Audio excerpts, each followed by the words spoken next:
So Martin W. Stone, he was one of the two figures, and I want to just finish up with him real quick. There's not much left for him, and then get into Alexander Campbell, one of the other prominent figures. We're definitely not going to finish up Alexander Campbell this week. I can tell you that right now. And so next week we'll end up finishing up Alexander Campbell. Then we'll get into Walter Scott and kind of finish up after that. So, real quick, just in a disagreement with the Kentucky Synod over its determination, which is a censure, which is a formal statement of disapproval for what he had said, because you remember they were deviating from the Westminster Confession of Faith, and he came out in disagreement after studying it. It was kind of, if you look at these things real close, I mean, there's several things that I'm just not sure they're biblical.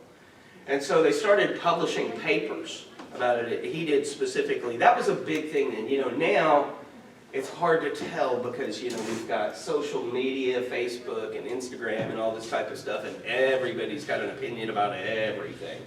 Well, then it wasn't the case because not everybody could afford to print something and get an opinion out there. And so it really carried its weight in gold. And so he started teaching against the Westminster Confession of Faith. And so Stone and 4 other members founded what's called the Springfield Presbytery, which is it's kind of a general assembly of elders or kind of head ministers or what have you.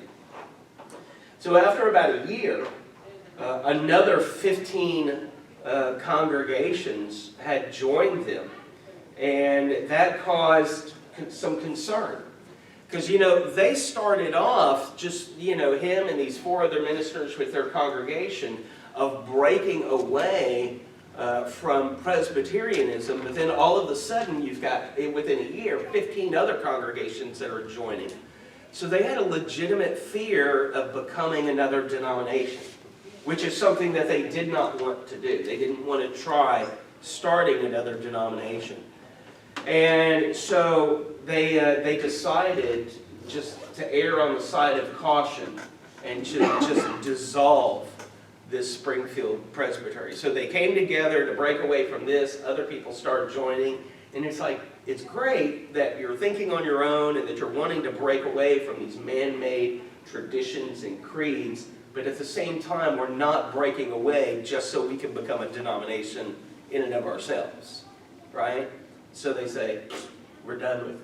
And so we just kind of dissolve that. And to publicize that, they signed a document entitled The Last Will and Testament of the Springfield Presbytery. And because again, no internet, and so the only way to really get it out there is to publish a paper and saying it's dissolved, why it's dissolved, and what have you. And so not only did they sign that, but they also agreed to only go by the name of Christians. That was it. Today you look out and you'll have people who will say, well, I'm a Southern Baptist, right? That's what I was growing up. They'll say, I'm a Southern Baptist. Yes, I'm a Christian, but I'm Southern Baptist. And if you kind of remember, maybe you think about this, if you put the word but somewhere, it negates everything before that. You ever hear that? Right? And so you just think of someone saying, I'm a Christian, but I'm Southern Baptist.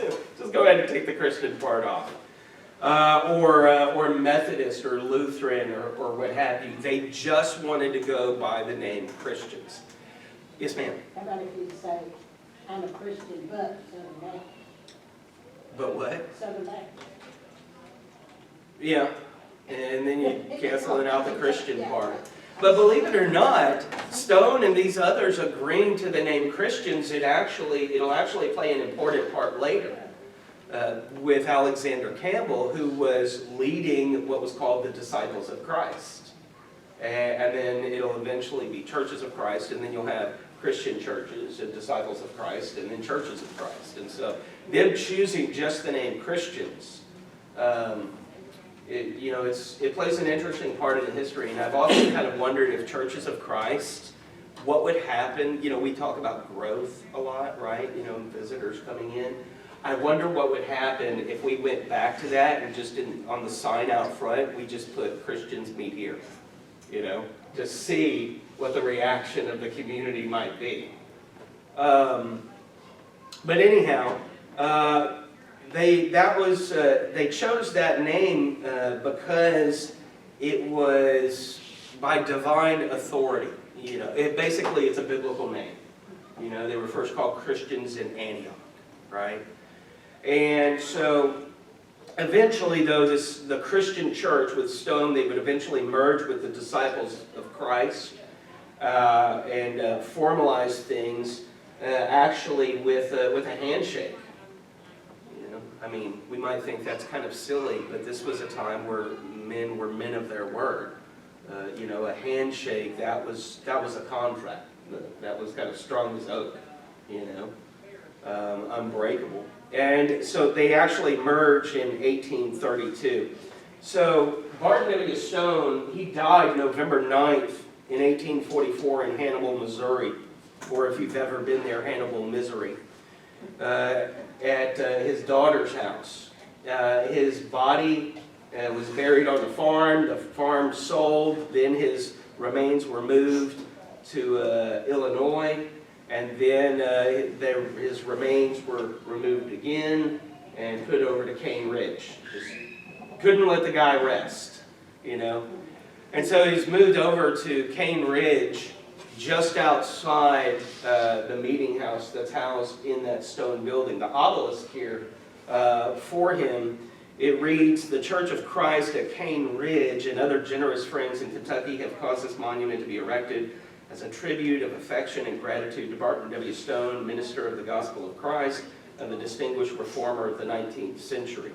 Born December 24th, 1772, died November 9th. His remains lie here. This monument erected in 1847. I can only imagine if the property is sold, what will happen to him." So that was Barton W. Stone. And then we really get into Thomas Campbell. Any questions? Am I going too fast? Who did you say they merged with? They merged with the disciples of Christ.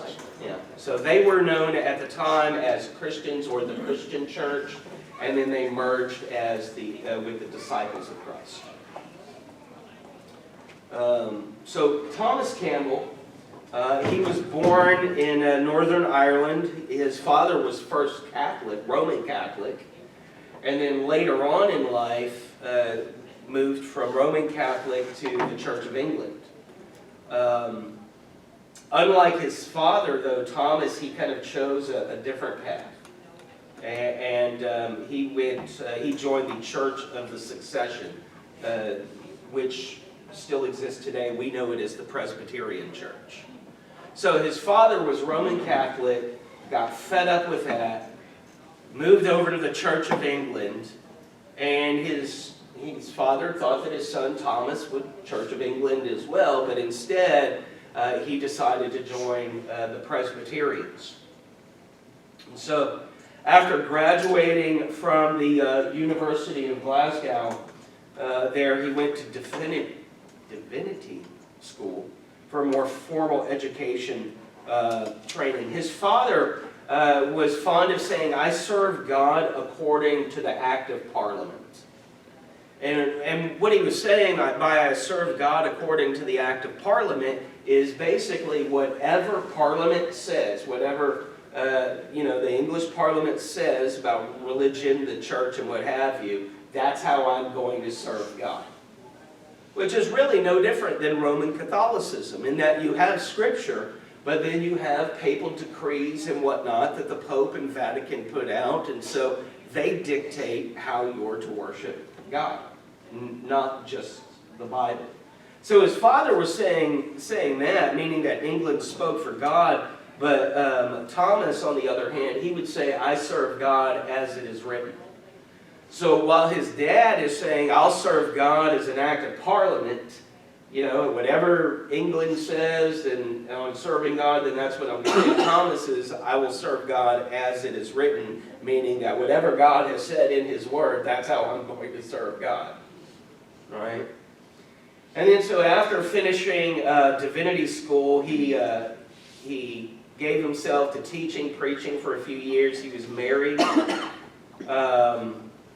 His salary as a teacher, though, it was very small, even for that time, averaging about $250 per year, which was small even for that time, right?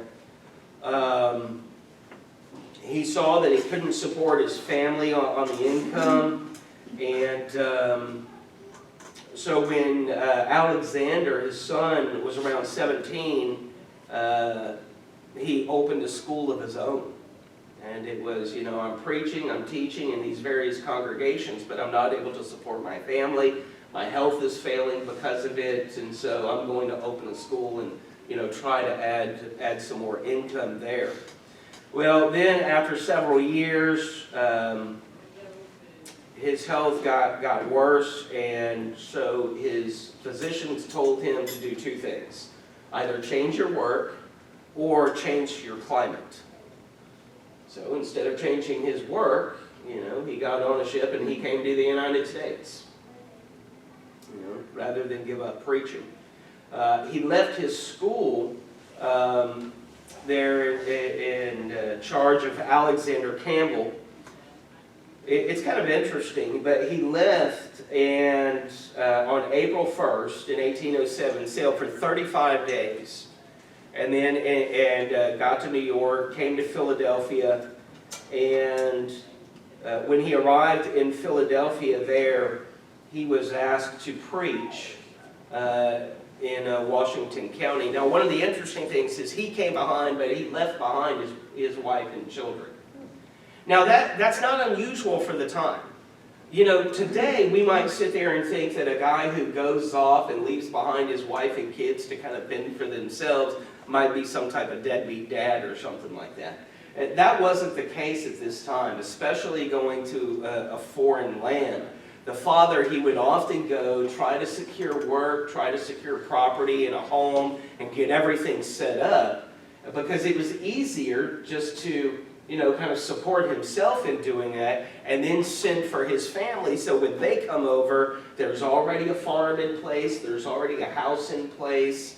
There was really nothing that they had to do other than just kind of get used to the community and maybe the customs or whatnot.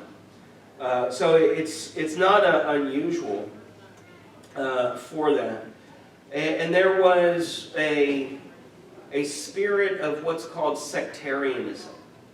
Sectarianism, it's S-E-C-T-A-R-I-A-N ism. So S-E-C-T-A-R-I-A-N ism. But it was very bitter at the time. And what sectarianism is it's an excessive attachment to a particular group. Right? So you have this is this way and this is the only way, or this group is right, everybody else is wrong. That's what sectarianism is. Just a real excessive allegiance to one particular group. And he hated the way that it looked, and so he tried to find a way to bring about peace because he was Presbyterian. And so he looked at these different groups. Now many of them, these groups, they were all Presbyterian, but they were excessively loyal to their own congregation. It's like, yes, there are Presbyterians over here, but we're more right than these Presbyterians, And so he hated that. And so him being a Presbyterian, he tried to bring about peace to everybody. But no one wanted to listen to him. They actually rebuked him for it. Said that you have no right to try to bring peace among your brethren. It's kind of... I'm getting some looks now. That's just weird. I mean, we are so right that you have no right to bring us peace and make us like our brothers. I mean, that's kind of what it was. He appealed to the Synod, SYNOD, which is just that kind of assembly, that governing group, if you will. We might look at it today as, if you're Southern Baptist and you've got the Southern Baptist Convention, for example, that during that time would have been kind of categorized as a type of synod. So they rebuked him for it. He appealed to them and they acquitted him. Because here's the thing.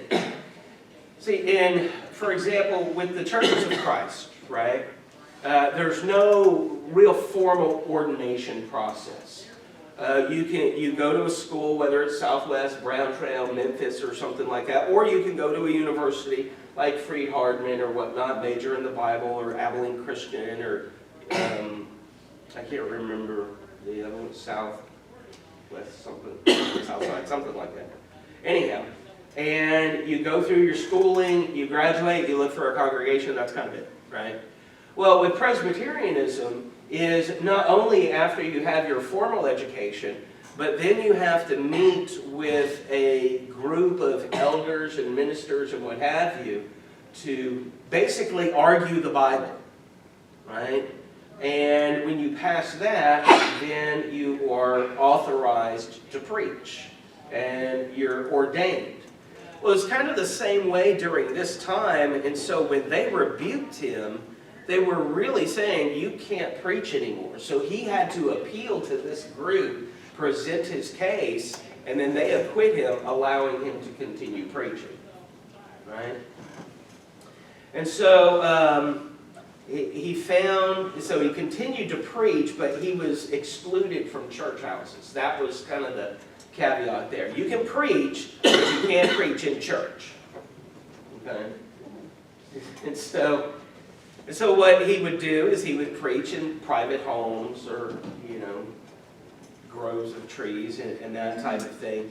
And he found a lot of people who were very pious. They were very religious, and they were dissatisfied with the religious groups. They were dissatisfied with the sectarianism and what have you.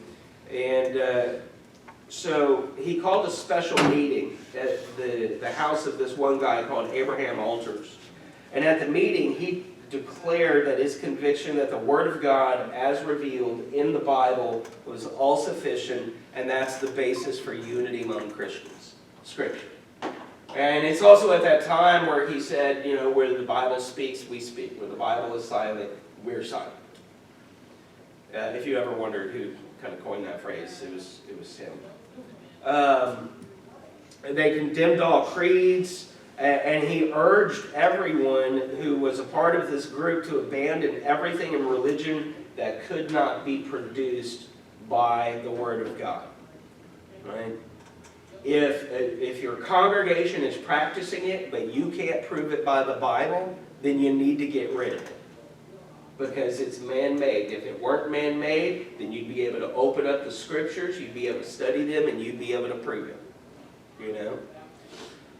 And so again, that where the Scriptures speak, we speak, that became one of the slogans for everyone who gave up creeds and took the Bible, just the Bible.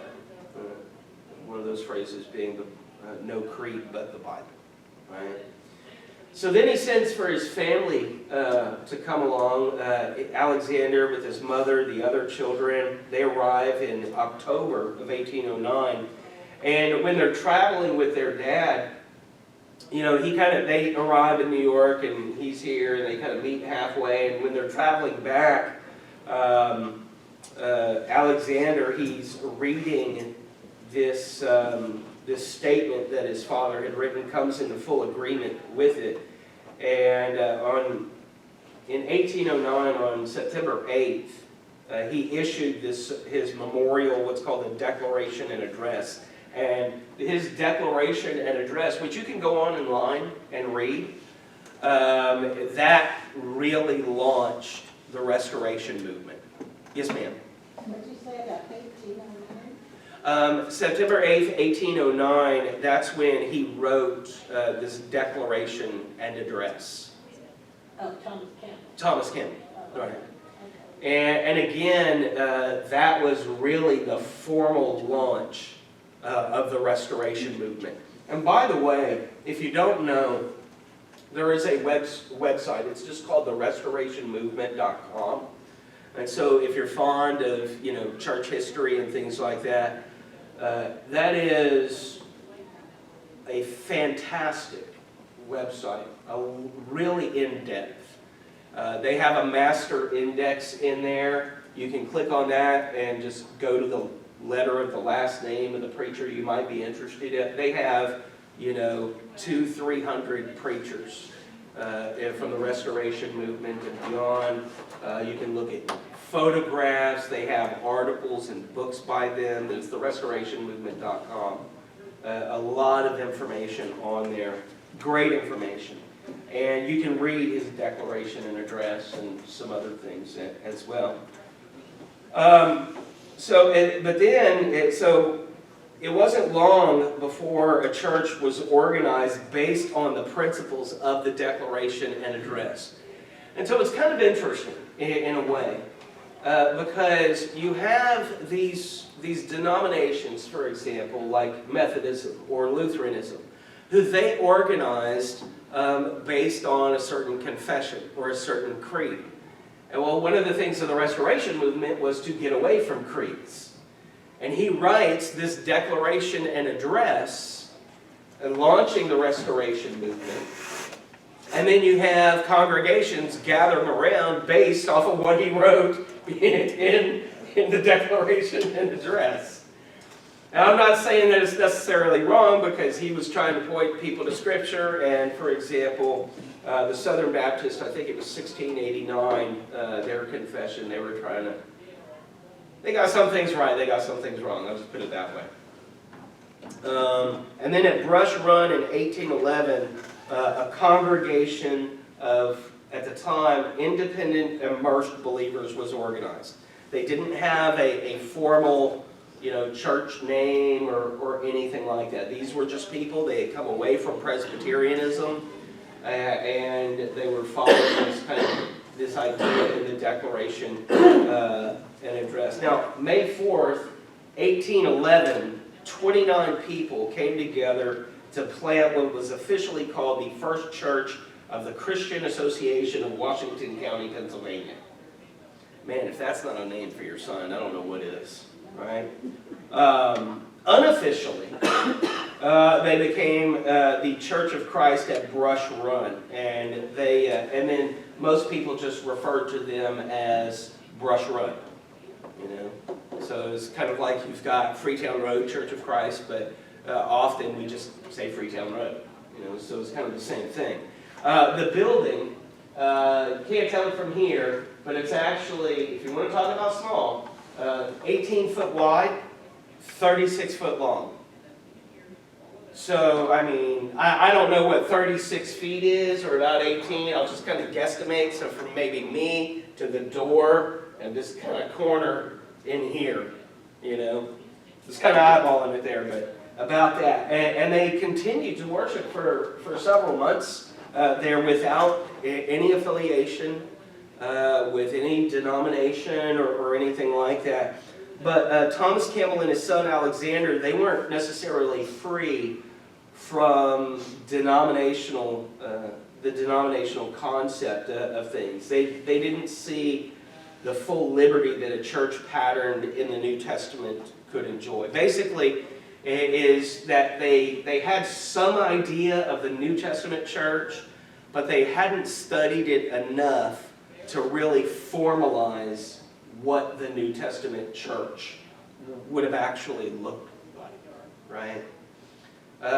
You think of even our services on Sunday mornings. There are some things we do because we know that they did. Acts 20 and verse 7, they came together on the first day of the week to break bread, so we know that's a part of it.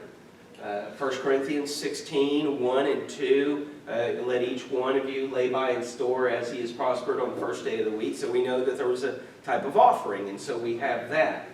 But we don't know kind of like, how many hymns they sung, or maybe what time they started, their services and that type of thing. And so that's really kind of what they were trying to figure out. And the other thing too is that if you were not associated with a particular group, there were certain freedoms that you did not have. You had to be associated with an association. And so the church united with the Redstone Baptist Association. Now that's kind of interesting. You've got the Church of Christ at Brush Run, but in order for them to operate, they are having to align themselves with this Baptist association. Right? And so they do that, and it wasn't fully sympathetic. They didn't agree with everything that the Baptist Association was standing for.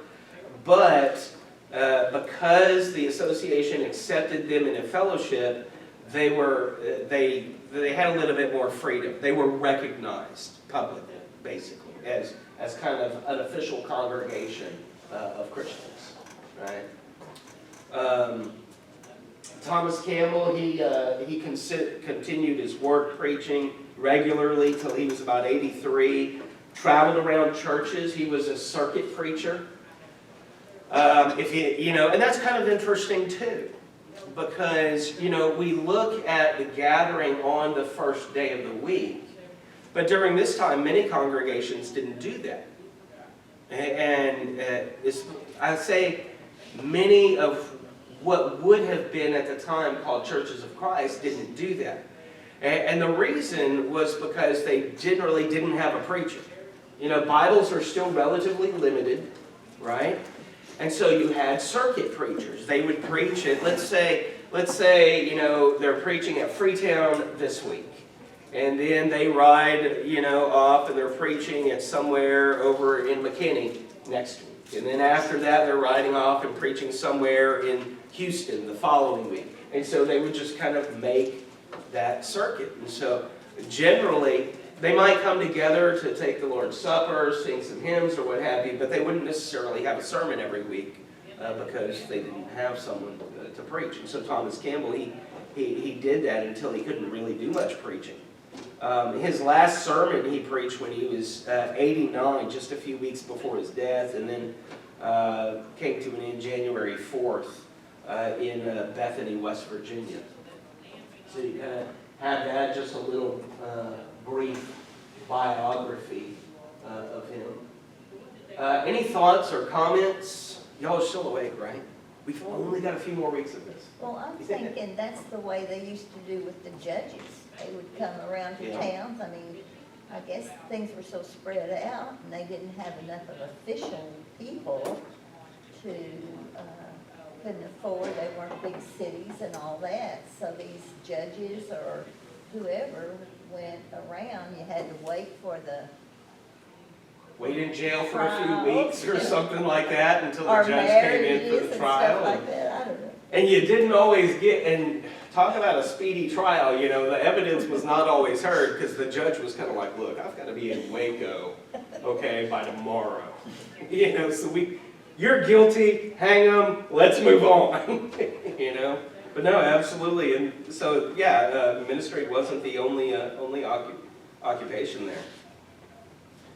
Other thoughts? Okay. So Alexander Campbell, his son, born in Ireland like his father. He was educated at the University of Glasgow. He was influenced by several individuals, including John Locke, who is L-O-C-K-E, who is actually known as the father of liberalism. It's just kind of interesting that him being younger and he's influenced by this big liberal figure. So on August 3rd, just so you kind of know how long the journey is, August 3rd, 1809, he, his mother, his siblings, they sail from Scotland to go meet his father, Thomas Campbell. And so they set sail August 3rd and they arrive on September 29th. So that's a long voyage to deal with. But they arrive in New York. There they go to western Pennsylvania, where his father was a minister at the time, before the whole Bethany thing. In 1811, he marries Margaret Brown of Bethany, and then in 1812, he is ordained by his father's church, because his father's church, Brush Run, now they're associated with the Redstone Baptist Association. Because of that, they can ordain people. And so when Alexander shows up in 1812, his father's church, the congregation, Brush Run, they ordain him to preach. And what ends up happening, and at this time, even though it's called I'm not going to do the long name, but we'll just say the Church of Christ at Brush Run, even though it's called the Church of Christ at Brush Run, they're still not practicing baptism by immersion. They're still doing what they were taught in Presbyterianism. In Presbyterians, they either pour or sprinkle. They'll accept immersion, but they don't think immersion is necessary. It's just little pour, little sprinkle, maybe shoot you with a water gun, and you're good. Right? I'm trying to picture the sprinkle. Yeah, I mean that's pretty much it. Get some water in the hand, and you're good. And so that's what they were practicing. Well, what ends up happening is after Alexander and Margaret's first child, a daughter, was born in 1812, his daughter's birth really spurred him to start studying baptism, because Presbyterians also practice infant baptism. So it really got him studying the idea of baptism. This was a time, remember, when it could be unusual, depending on your circumstances, for a child to survive the first couple of years. It's rampant with disease. Medicine is not what it is. And so he really was weighted with her soul, and he started studying that. And so he ultimately concluded that Scripture didn't support baptism of infants. And he came to believe that individuals, that they had to choose conversion for themselves, and it's not appropriate until they did so. Basically, is that you choose, there's that repent and be baptized. That's your choice to make. It's not something that your parents can force on you. And this is actually kind of interesting, because if you look at Roman Catholicism, which practices infant baptism, in the Catechism book there's some interesting things regarding baptism, and if you were baptized as an infant, then you either don't need to or can't be baptized as an adult. There's kind of some interesting things here. I don't know, I've got it marked over in the office or something. But here's the thing, he sought someone to immerse him, because remember, they're surrounded by Presbyterians.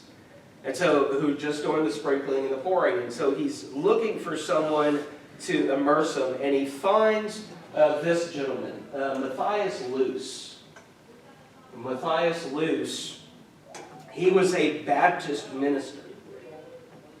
And I know that there's been conversations about, well, who can baptize who? Can women baptize men? Do they have to be a member of the church? Does it have to be a preacher? And all this type of stuff. And Alexander Campbell, he was just kind of like, okay, I understand now that I need to be immersed. Granted, I was sprinkled on or poured on as a baby, but now that I understand what baptism is, I need to be immersed. And no one would do it until he found Matthias Luce. And that was on June 12th, 1812, that he was baptized. 7 people actually were baptized in Buffalo Creek. There is actually the spot where they were baptized. But it was Thomas Campbell, so his father, his wife Jane, Alexander Campbell, his wife Margaret, Dorothea Campbell, Alexander's sister, and then 2 people, Mr. and Mrs. James Hannon. But altogether, they were actually at the creek in the spot for about 7 hours. Okay, and they weren't waiting for rain or anything to fill up for enough water. There was plenty of water there. But it was in addition to the baptisms that took place. Thomas Campbell preached. Alexander Campbell preached, and this might, blow your minds a little bit. Matthias Luce, the Baptist minister, he preached, and several other Baptist preachers preached. So we can already kind of tell it's a little bit different as to how things are today, right? And I'm not saying that today is wrong, I'm just pointing out things, But here's the interesting thing is, so they came out of Presbyterianism. They find this independent group that's Brush Run Church of Christ that's associated with the Redstone Baptist Association. And now, because they've been baptized, they are in full accordance, full acceptance with the Baptists. Because the Baptists, when they do baptize, they practice immersion. So it's kind of so we're kind of seeing a gleam here of what we currently call Church of Christ. But there's Presbyterian, and then coming in and going to the Baptist over here and what have you. Now, so they were not in harmony at all with the Presbyterian Church because of the baptism by immersion. It's only been maybe the last 100 years or so, maybe the last 70 or something, that Presbyterians have accepted immersion. He started in, so then after studying the creeds of the Baptist Church, he discovered that he wasn't in harmony with the Baptists on everything either, And so for about 7 years, he published a book, and you can still order it today, called The Christian Baptist. And it was not initially a book. It was kind of a monthly periodical, is what it was. It was more expensive to produce, written works, and so it was easier to just do them on, kind of a monthly basis. But you can get it as just one volume today. Or if you go on to the restorationmovement.com, I believe it has it on there in PDF form. And so then 1811 comes along, and the Brush Run congregation, that's when they start taking communion on a weekly basis. So that was something that they hadn't done before either. So they come out of Presbyterianism. They associate with the Baptist, and they gather. Thomas Campbell, he's preaching in people's homes. They get a little bit bigger, and then they become the Brush Run Church of Christ, and they're associated with the Redstone Baptist Association, and they're practicing baptism by immersion. That takes them away from Presbyterianism, but they're still not taking communion weekly. So after a little bit more study and what have you, they start taking communion every week, right? And you might wonder, of course, there's no Welch's or anything like that. What do people do, if they don't have grapes or whatnot? I have some friends who go over to Ghana every year for a month for mission work. And it's interesting because, it's hot there, right? Grapes are not really growing that well in Ghana. But what they do have, and what they can get a hold of, is raisins. And so what they'll do is, they'll sit there and they'll, get raisins in a vat or what have you, pour water in, and they'll sit there and kind of rehydrate the raisins, and then they'll mush them out, and then they'll get their grape juice that way. And in several congregations during this time in America, that would have been the case. If you didn't live near a vineyard or didn't have one of your own, or couldn't find someone to sell you the grapes and everything for you to mash, because it would normally be like maybe half of a wine barrel or something, and it's got a little spigot coming out the side, and just dump the grapes in and kind of mush them around, and out pops the juice, and no one wants to drink it because your dirty feet have been in it, and it's okay, so. That's all right. There's sometimes some Sunday mornings I open up the communion cup and I take, and don't even tell me I'm the only one. You'll sit there and you'll take it and you'll say, that might have been in that box a while. That's okay though. That's all right. So then, in 1814, the Brush Run Church, they resolved to move to Ohio, to Zanesville, Ohio, which is about 90 miles southwest of Bethany, where they currently are. But John Brown, so you've got Margaret Brown, his wife, John Brown, his father-in-law, he owns a great deal of land, doesn't want them to move, and so he offered to give them, the two of them, a mansion and a farm. And so they readily accepted that. Now this is the mansion here. So initially it was all theirs. Not too long after that, he had, this is Alexander Campbell's personal study that he had built. It's very simple, just the bookshelves, with sliding glass and what have you there. So this octagon-shaped window at the top, it was kind of nicknamed Light from Above. GE was not around where you could flip a switch and your light bulb comes on.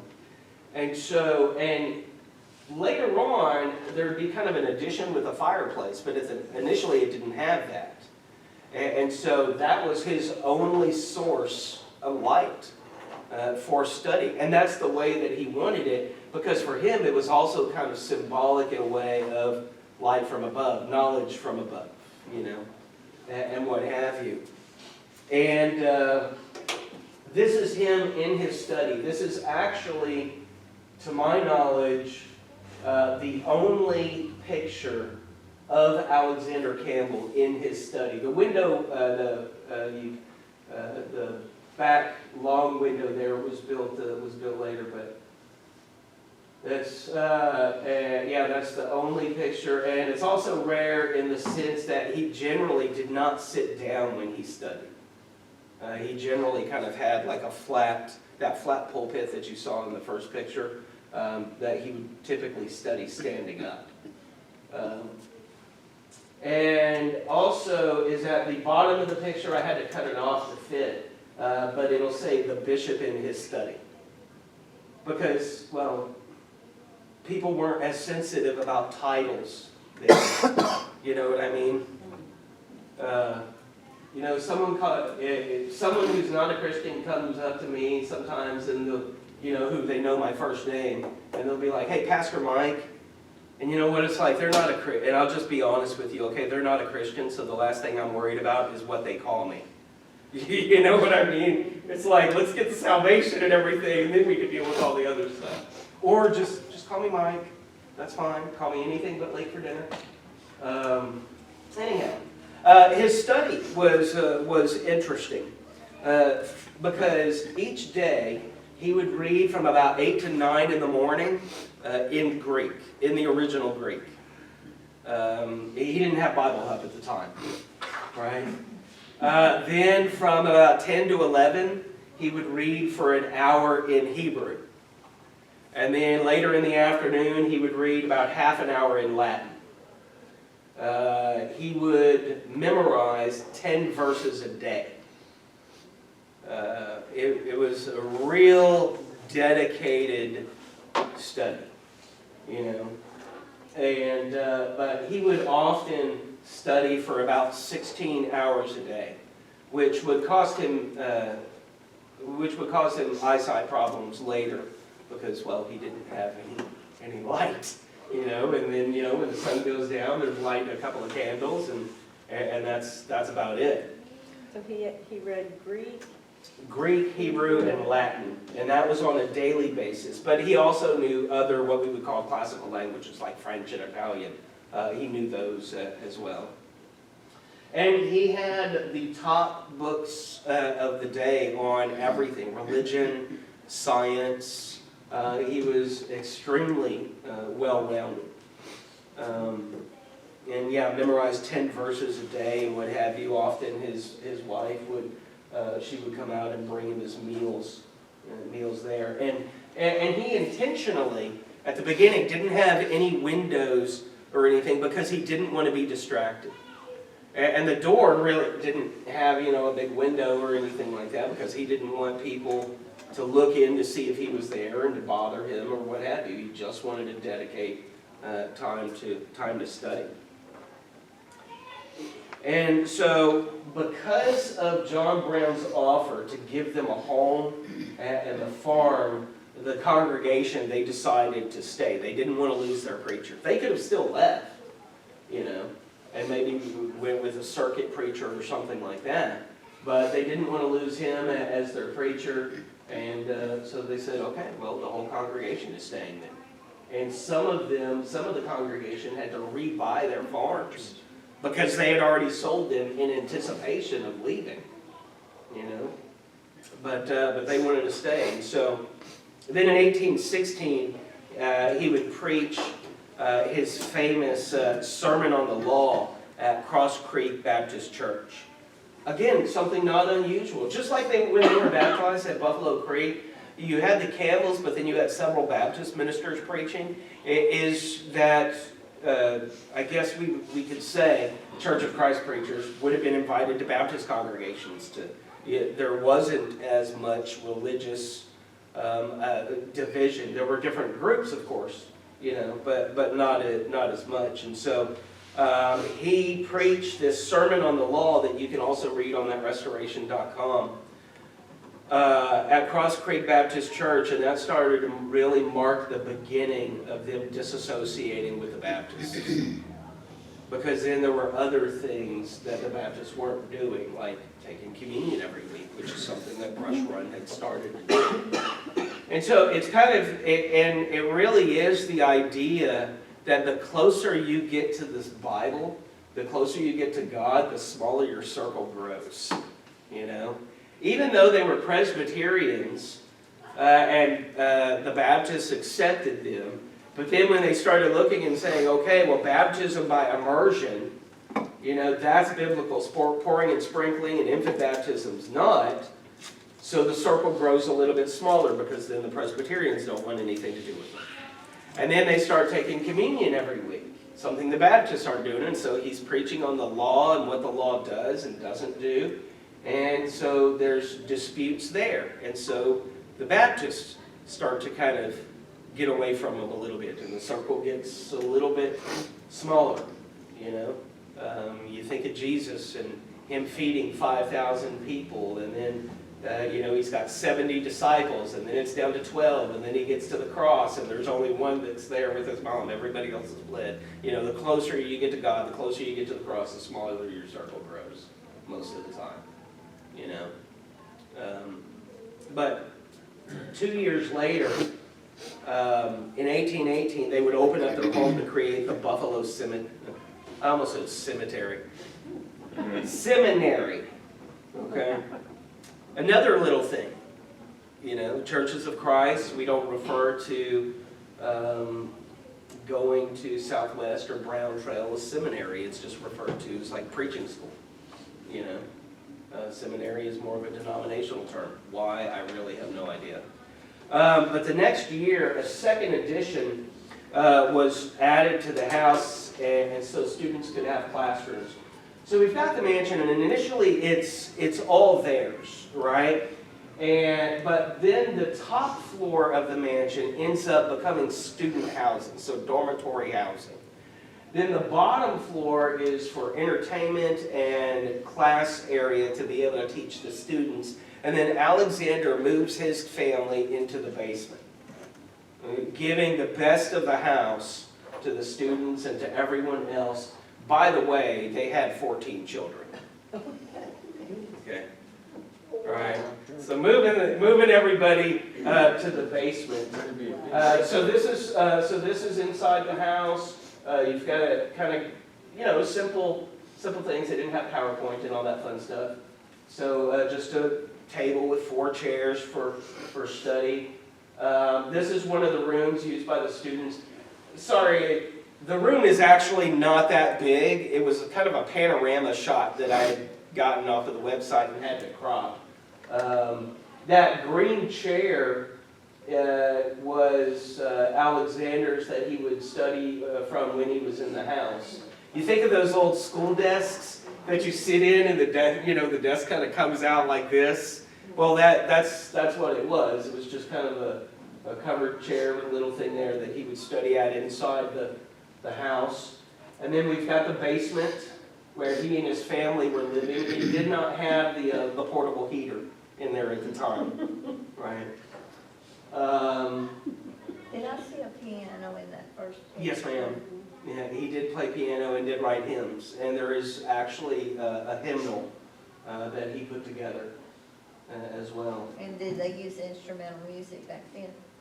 Well, they did and they didn't, because there was a division with the Church of Christ, what would be the Churches of Christ and the Disciples of Christ and the Christian church over instrumental music. There would be a division there. There would also be a division over the use of individual communion cups, because at the time, everybody was using just one cup and one loaf, right? But yes, ma'am. And yeah, you could still go online and find his hymns. His father wrote some hymns as well. Another portion of the interior, and his wife over there making yarn and stuff like that. And if you're wondering about that chair, that is, huh? Yes, the chamber pot would go under there. They didn't have an outhouse, And yeah, so that's right off to the side of the kind of basement stove that was there. I'm just looking around and I'm seeing some looks just being like,